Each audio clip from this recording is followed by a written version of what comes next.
Hey there, greetings everyone. Welcome to our first virtual networking night hosted by the Center for Regional Economic Advancement, Rev Ithaca, and the Grow New York Food and Ag Competition. I'm Jen Smith, I'm the Grow New York Program Director, and I'll also be your cruise director for tonight's networking happenings.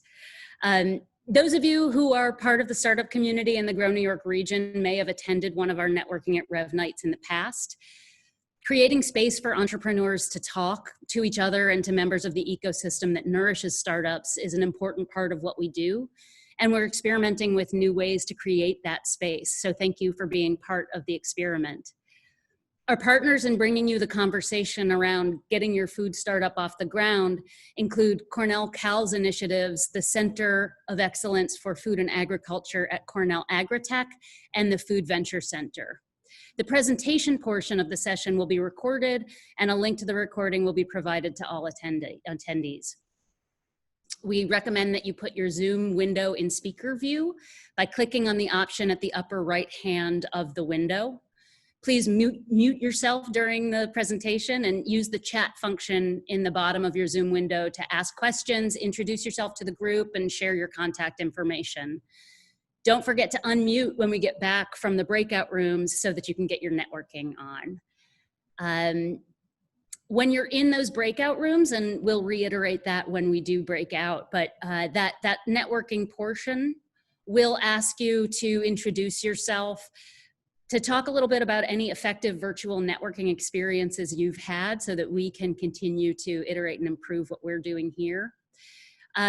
Whether you have any announcement, bits of news, or questions for the breakout group about your business.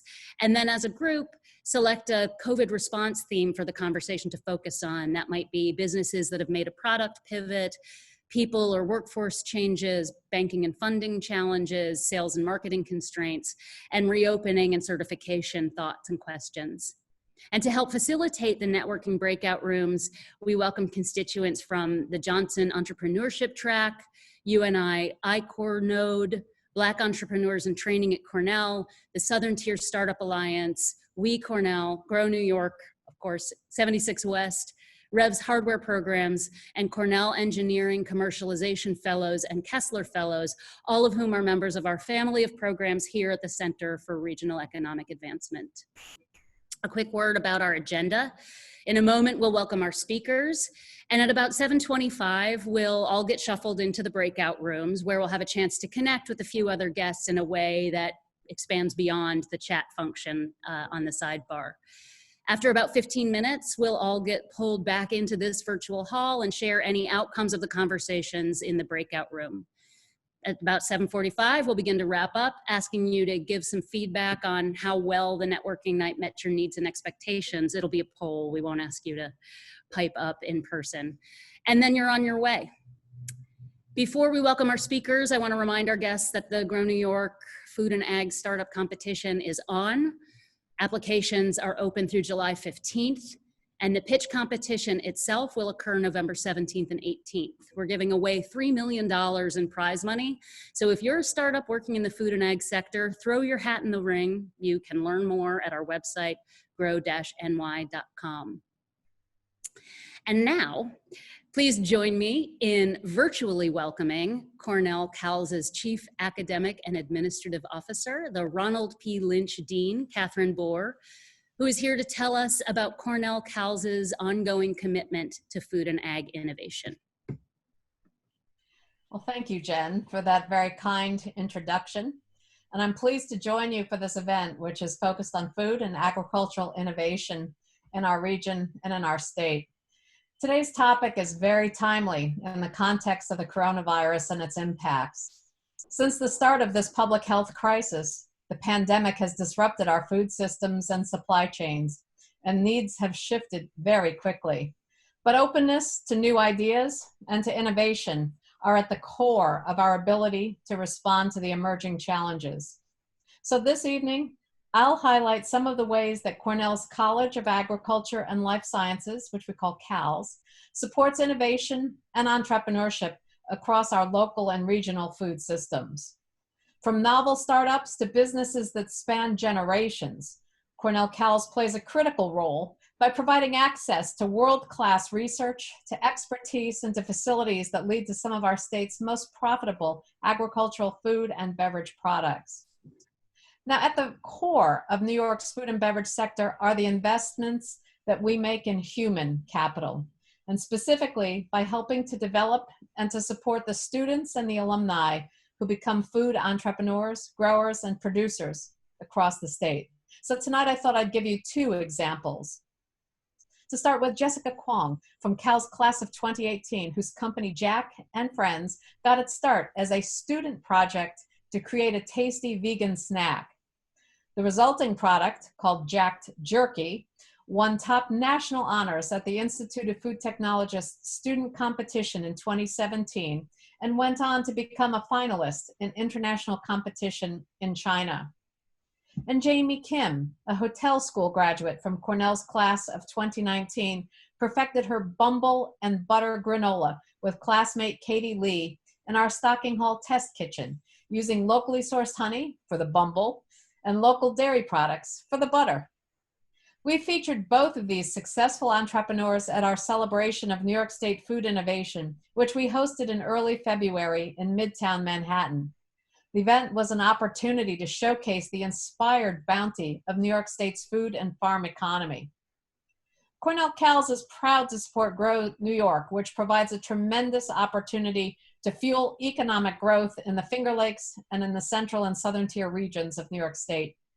Grow New York helps drive creation and sale of local products to meet the changing needs of consumers and to help New York lead the way in agricultural innovation. In New York, we have tremendous opportunity for growth in specialty agriculture. We have distinct advantages, such as the luxury of having water, although sometimes too much and at the wrong times. But we also have ready access to a population of 112 million eaters who live along the eastern seaboard, as our Commissioner of Agriculture and Markets likes to say. And investors are attracted to New York. A recent report by CB Insights ranks New York State second in the nation in attracting venture capital investments in the food, beverage, and agriculture sectors. That may surprise you if you drive through upstate New York looking for evidence of investment on that scale. You won't see it. And there's a reason for that. 82% of the $292 million that were invested by venture capitalists has been focused on New York City. While this fact points to the growth of urban agriculture and food manufacturing in the city, it also highlights the potential for opportunities for upstate New York.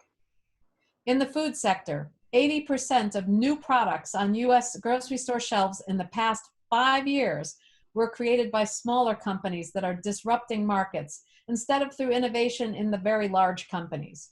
Such disruptors include companies such as Cherubundi and Love Beets, both of which have benefited from expertise and facilities at our Cornell AgriTech campus in Geneva, New York. Supporting innovation and incentivizing new business and the commercialization of new technologies is key. And the research, the extension programming, and the business development happening at AgriTech are more valuable now than ever. For example, our Center of Excellence for Food and Agriculture has been helping New York's food and agriculture businesses market and diversify their product offerings during this pandemic period. The Center for Excellence leverages Cornell's resources and expertise to create innovation, economic growth, and job creation in New York's food and farming sectors. We connect startups to commercialization and mentorship resources and facilitate strategic partnerships to help businesses thrive. Executive Director Kathy Young and her team are critical resources for food, for beverage, and ag companies who have found themselves struggling recently to manage evolving market conditions, changes in consumer patterns,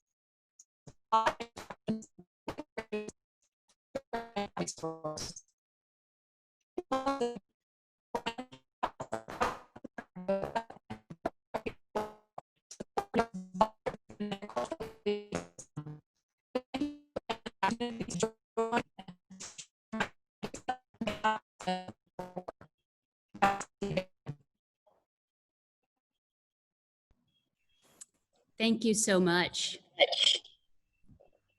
It's a real pleasure to have you here. And now I'm getting feedback, and I'm introducing Dr. Bruno Xavier, Senior Extension Associate and Process Authority, to tell us about the New York State Center of Excellence for Food and Agriculture at Cornell AgriTech and the Cornell Food Venture Center. Take it away, Bruno.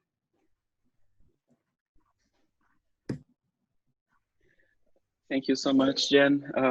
Dean Bohr, it's such a pleasure sharing this short time with you. It's a pleasure to be here at Cornell again after so many years that we work together in the Milk Quality Improvement Program. And just to get started, I want to thank you for all the experiences that you shared with me back then that I enjoy today in this position, the Cornell Food Venture Center. So thank you.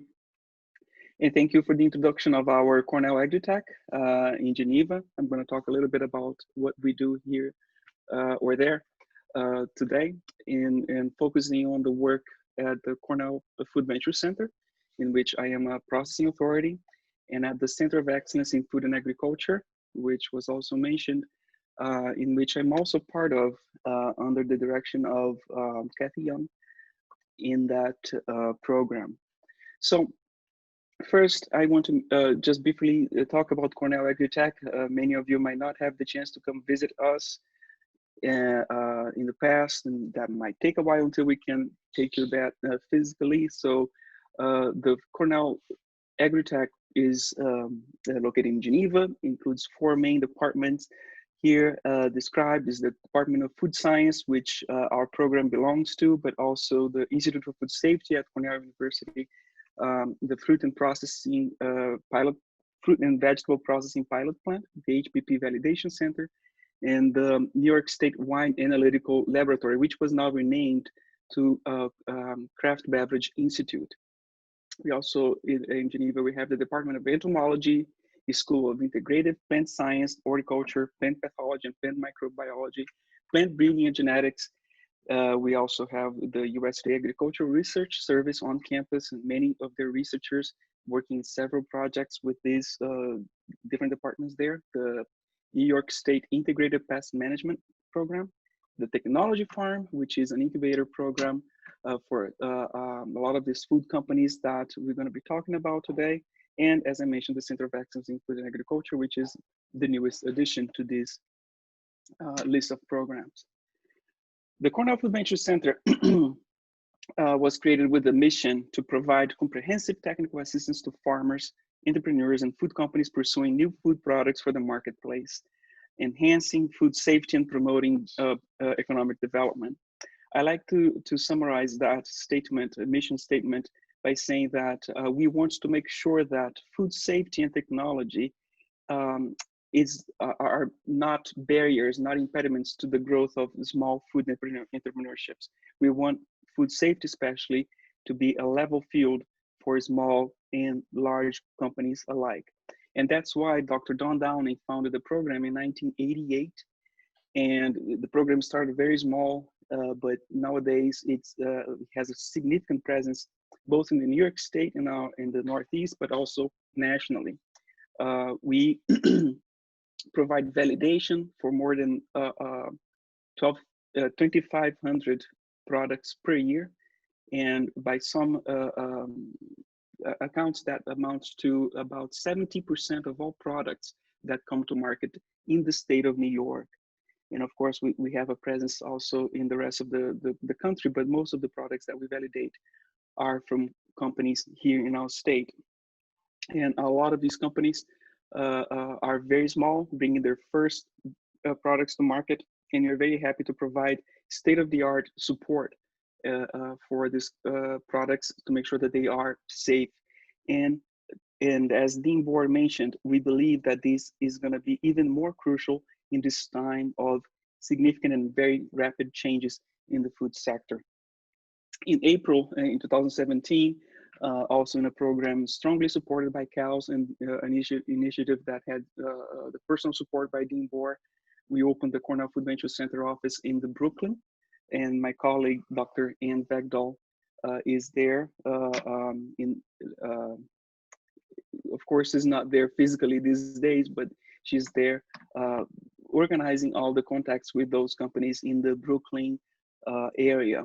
And in New York State, about half of our clients come from that region, and it has been extremely important to have that close connection with them in the area. That has led also to very important partnerships with investment groups, with companies that did not know of our existence, as interesting that may sound, but our physical presence there in that building with the Cornell, with the New York State agriculture markets has been extremely important for us to expand on these partnerships.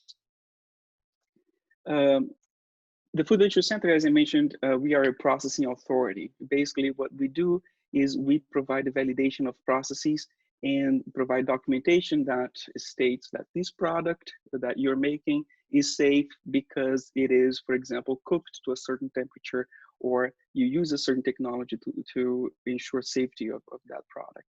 For that, of course, we need to have, first of all, people, and we are proud to have an extremely committed team of food safety specialists that help us in that task. But we also have the equipment and the expertise to provide analysis, review, and validation of these products for safety and stability. These products range from shelf-stable products, but to fermented products and meat and non-dairy products, all kinds of innovations in all sectors of the food industry. And we also provide training for the industry, mostly focused on safety, but we are expanding that to include training in the modern technologies that are also becoming available for these small food entrepreneurs, and that some of the companies that have entered the Grow New York competition have also made use of. This is a picture of our team here, and you can see in red here, you see Dr. Olga Padilla-Zakor. She's the director of our program. She's also the director of the Institute for Food Safety at Cornell University. And Cynthia James on her left there, Sue Brightman and Shannon Proseller. And we are in that picture standing at our pilot plant in Geneva. Right before, or the equipment was brought back into the pilot plant after the renovation project was over. So everything that you see there shiny and beautiful new equipment, it's all because we went through a renovation project in the years of 17 and 18.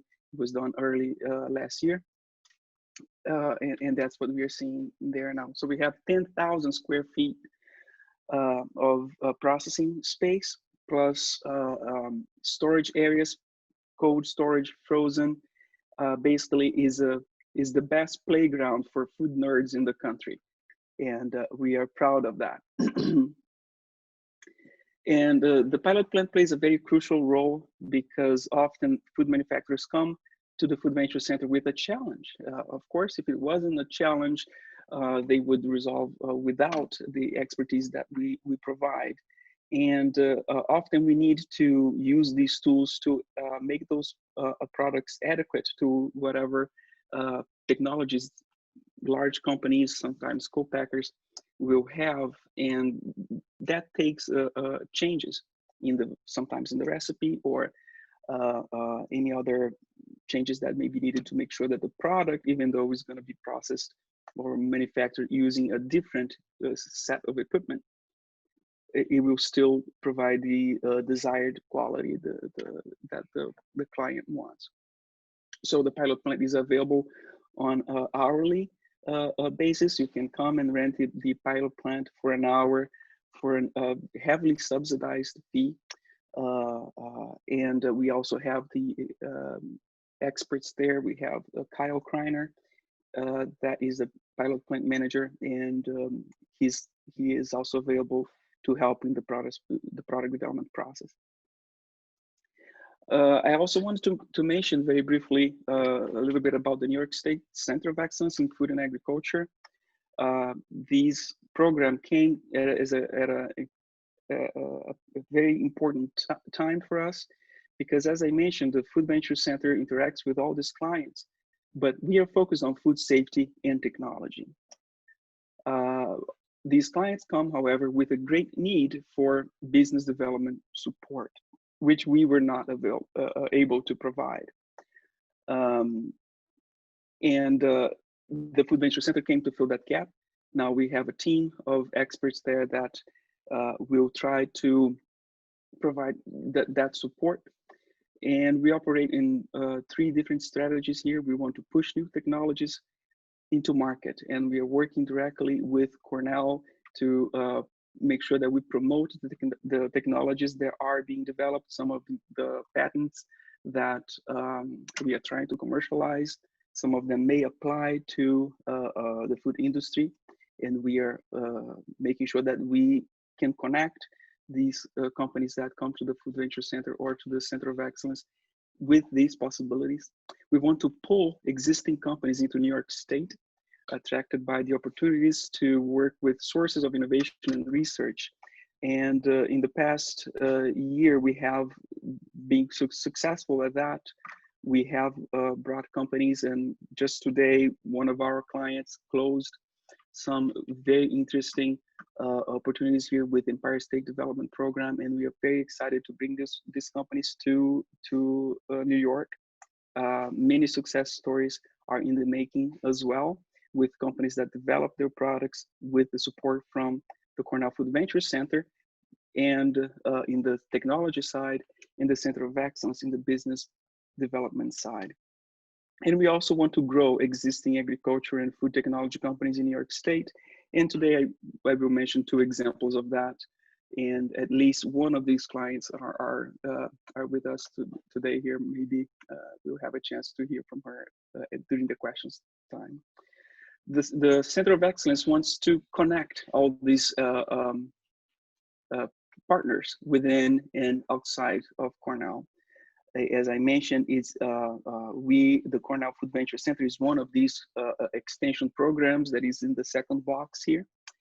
But there are many others within Cornell that are benefiting from these ability of the Center of Excellence to collect information about what each one of us is doing or wants to do, and where are the partners in the private sector that may benefit from those interests. So, for instance, we are working right now this summer with one farmer, a dairy farmer here in upstate New York, that wants to pivot in his business, and we're connecting him with a company from Norway that wants to bring to the United States their technology for soil evaluation, and another company here from New York State that is also developing sustainable fertilizers to be used in the specific crop that this farmer is developing. So that's an example of how the Center of Excellence can play within these variables that we have here and promote these connections that are extremely complex in some situations, and achieve things that will not be otherwise possible. So to achieve that, we provide the business planning, as I mentioned before, the leadership development with our entrepreneurs in residence, and a lot of that comes from our partnership with CREA, and also the technical assistance that is mostly provided by the programs that are the extension programs hosted by Cornell, is especially the Food Venture Center, which is the one that I'm talking about here, but others including the Food Microbiology Lab, the Craft Beverage Institute, the Produce Safety Alliance, and others. As I mentioned, I wanted to bring some examples here. We are very proud of the many success stories that we have collected in the years that we've been working here. And Yemisi, you see a picture here of Yemisi Awasan. She was one of the first clients that I helped when I joined the Food Venture Center back in 2016. And we were just talking about this the other day. It was a very long road for us to develop the product, and so that you could see the evolution of that product that you started selling in ready to eat farmers markets, to a business now where she's selling frozen soups all over the country. You can go to their website right now and you can buy those soups and have it shipped anywhere in the country. And I was extremely happy because just 4 weeks ago, the embassy called us and she had a big problem. She needed a bigger co-packer because she was hitting close to 10,000 unit sales per day. So we are extremely happy, and that's the kind of business that we are bringing to upstate New York. So she's getting set for joining us as well here in our region. This is another success story, Nidhi. So she started making these sauces back in 2016 when she came to Geneva for our training in food safety. It's called Better Process Control School, which is a required course by the FDA. We provide in Geneva. We are going to be providing that online very soon as well to adapt to the new challenges. And that's another very successful story. And that is one that the Center of Excellence is working very hard to attract to New York State again.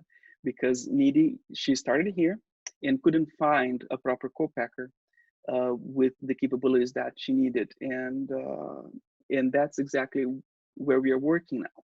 And we are achieving that as well in the next 3 months. This is a very large business that we are now bringing back, and hopefully is going to be right close to us here in upstate New York. I couldn't avoid saying it. I would, this is a word that nobody knew, but these are unprecedented times, and I'm happy that I had a chance to say that too. And I wanted to mention just a few things about how this crisis is extremely important for the food industry. And as many of you food entrepreneurs in the food sector are observing the huge changes that we are facing, we have heard many stories that are ranging from really negative to extremely positive. And I hope that with just some very brief comments, I will be able to make sure that you're leaning towards the more positive ones. I think this first question that I put here is extremely on point. COVID-19 is accelerating inevitable food trends, but which changes will stick? So we're seeing in the past 2, 3, 5 years maybe a huge change in the towards meals that could be shipped and you could get on your door and spend 15 minutes preparing, or a shift towards natural foods without any preservatives, or organic foods. Those are all trends that may have been impacted, some positively, some negatively, by COVID. Which ones will stick? And that's a question that should be in everybody's mind. We have a lot more unknowns about the virus or the disease itself. The economic impacts, however, we can create very interesting scenarios. And we should all be thinking about that in adjusting the plans. One thing that is absolutely for certain, there are changes coming and we can be better prepared. If you're not thinking about it, if you are not expecting any changes, that's the only time, that's the only group that certainly are probably wrong.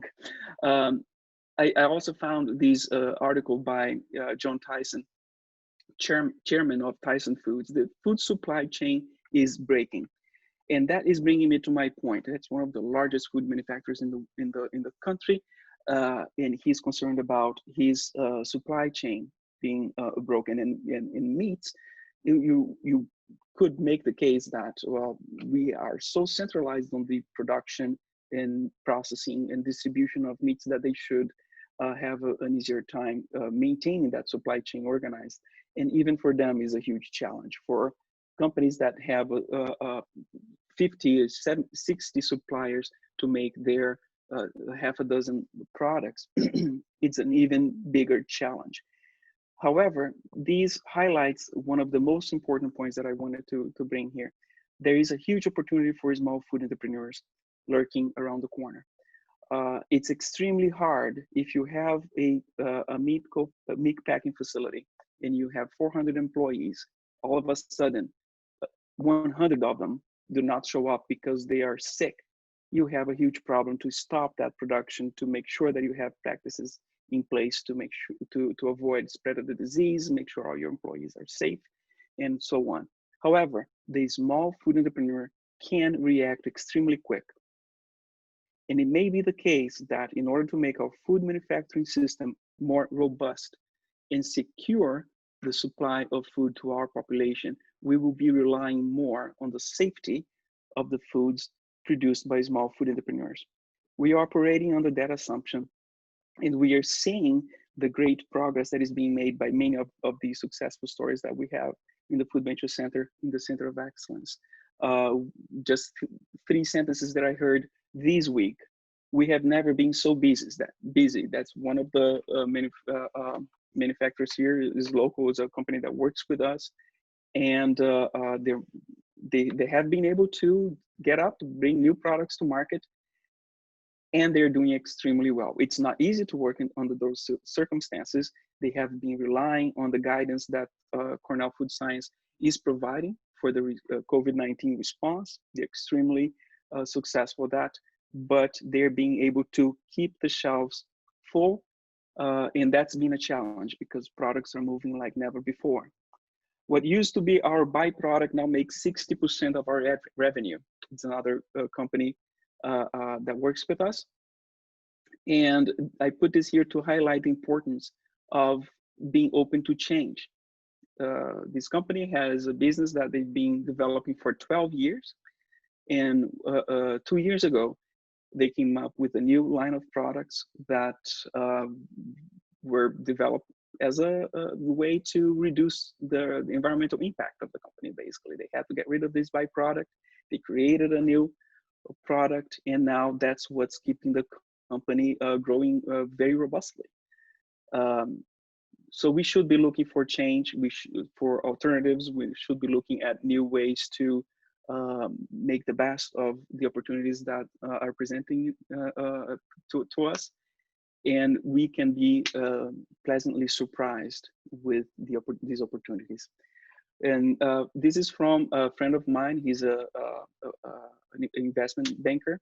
In his company is called Green Circle, and he's focused on food companies. So he said that food is one of the very few sectors that still look positive for investors focused on food companies. We had this conversation during the course that I teach, the capstone course in food science, and he came in to speak with the students, and he said that to us because we were asking, so is the money gonna dry out? And he said, absolutely not. We are looking for better ideas. So for all of you that are here today, because of the opportunities that we offer, I think you are in the right direction.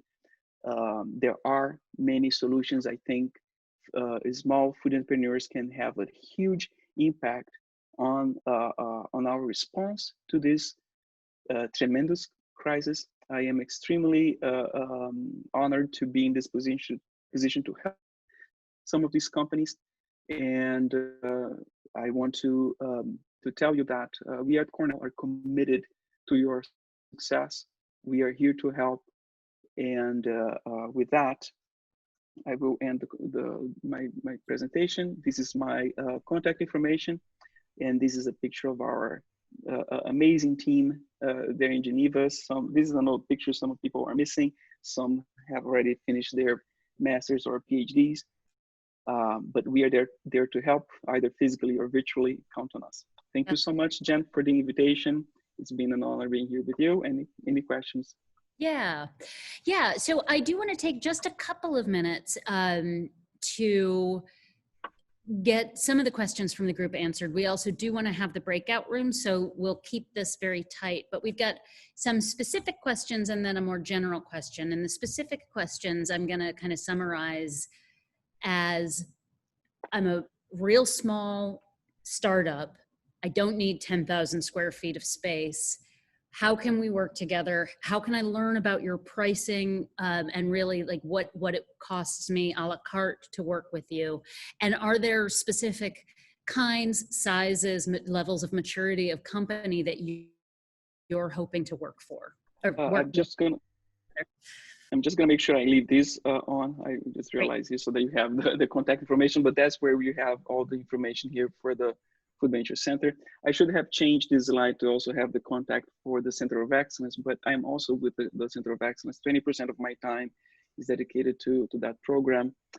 Just give us a call, send us an email. It's probably easier. We will set up a conference call and tell you all those details. The pilot plant, as I said, you come and you may be working with another company. You're just going to be using the pasteurizer and the cattle. We can arrange for that depending on your needs as well. We try to be as flexible as possible to meet your needs. We know that for small companies, cost is extremely tight. You know, the amount of money that you're going to invest in product development is significant. So we want to make that as accessible as possible. Great. Good. Okay, so people should reach out to you guys directly with their questions about space utilization and the services you offer. The other question, and again, we'll keep it fast, but it's a big one. How do you suggest small startup food companies balance capitalizing the opportunities that were mentioned coming from COVID and the way they're impacting big plants against their need to rely on co-packers to grow? Those co-packers may be encountering those same issues. So do you have any thoughts on that? Well, many. For entrepreneurs, one thing that we have is the ability of making decisions quickly, and that's sometimes to implement a change and to also identify when something is going wrong. So that is a reality, and that is one of the major strengths that small food entrepreneurs have. So be aware of those changes and make sure that you're observing when something is not right, that you back off. We have, in terms of COVID specifically, the food science department, the extension programs have put out office hours specifically for COVID-19 questions. We have developed a extensive website to provide those guidances. That we have trainings now coming very soon, and we are available for that type of support as well to make sure that everybody can remain open during this time. That's our major objective here now. Make sure that whoever that is able to manufacture food, to grow food, to bring anything to the table, that they can continue operating. We have been providing, we are in direct connection with the Agriculture and Markets Department and at state level, but also the FDA, to make sure that regulations are changed as needed, and the information is there. But again, call us, and if you have any specific questions to our business, which is normal, every business is different, we are there to help. Great. Ed McGuire, who works with the Center of Excellence, wanted to weigh in, and that'll be sort of the last comment before we enter the breakout rooms. So just adding to that last question, thank you, Jen. It also brings up the question of whether it's an all or nothing situation in working with co-packers. It's really not. It's finding the right size co-packer. So it's not a question of not being able to take advantage of localization of production. It's finding the right partner to work with in that. One that's not too big for you, and one that's not either too small or not capable of doing high quality work. So that's something Food Venture Center and the Center of Excellence are actively working on solutions for that and matching our clients with. Great, thank you, Ed, and thanks for sort of flagging that you wanted to build on Bruno's response. Thank you, Bruno. That was a great overview. Okay, folks, we are going to head to the breakout rooms. We're going to spend about 15 minutes. When we get back, in order to be respectful of everybody's time, we probably won't have much time to recap beyond me giving a little bit of farewell information. So please do join us at the end back here in what I'm calling the main hall. But otherwise, Monica, let her rip. Send us to our rooms.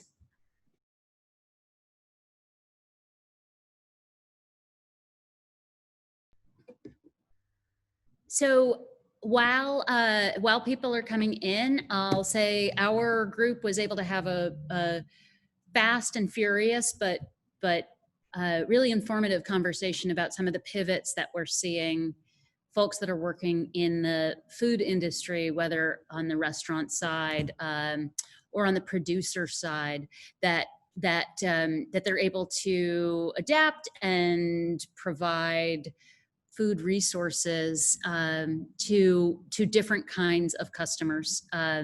Really inspirational stories. Now that we're all back, I am going to just give you guys a little information about how to stay involved with us. Again, I want to be cognizant of people's time. I think next time around, we'll probably stretch this out a little further so that we can recap as a group. But I do want to be respectful of folks that are expecting to get on with their evening. So I will leave with a couple of thoughts.